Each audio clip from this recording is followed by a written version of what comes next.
ప్రజలంతా కూడా చేతు పెంచుకుంటున్నారు. చంద్రబాబు నాయుడు గారు ప్రాంతాల వారీగా డ్రోన్ హబ్ అనేసి, ఫైనాన్షియల్ సిటీ అనేసి,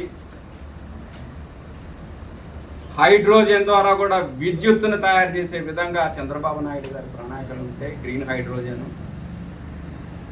సోలార్ పవర్ను కూడా ఉపయోగించుకొనేసి ఆంధ్రప్రదేశ్ రాష్ట్రంలో ఉన్న బడుగు బలహీన వర్గాలన్నీ కుటుంబాలన్నిటికీ కూడా ఉచిత విద్యుత్ ఇవ్వాలనేసి చంద్రబాబు నాయుడు గారు ఆలోచిస్తుంటే ఇవన్నీ కూడా మీకు కళ్ళకు కనపడకుండా వెన్నుపోటు దినోత్సవం జరుపుకోవాలనేసి పిలుపునివ్వటం నిజంగా అది జగన్మోహన్ రెడ్డి గారికి సిగ్గుచేటు.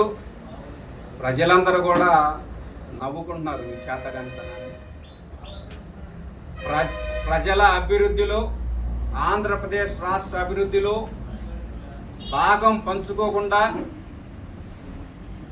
అభివృద్ధిని ముందుకు తీసుకువెళ్ళాలన్న విధానంలో మీరు దాన్ని తప్పుదోవ పట్టించేదాన్ని ఆంధ్రప్రదేశ్ రాష్ట్ర ప్రజలందరూ కూడా చిత్కరిస్తున్నారనేసి, మరి ముఖ్యంగా జగన్మోహన్ రెడ్డి గారికి చెప్పేది, ఇకనైనా ఆంధ్రప్రదేశ్ రాష్ట్ర ప్రజలు మీకు ఉన్న అర్హతను బట్టి 11 సీట్లు ఇచ్చారు.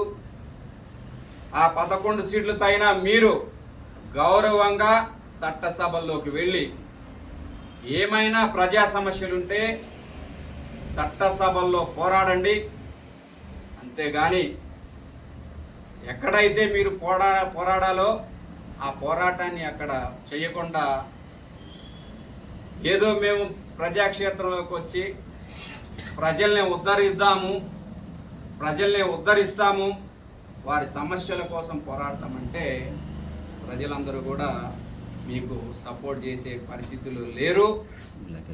ఆంధ్రప్రదేశ్ రాష్ట్ర అభివృద్ధిని కాంక్షిస్తూ మీరు కూడా అభివృద్ధిలో భాగం అవ్వాలనేసి ఈ సందర్భంగా తెలియజేస్తున్నారు.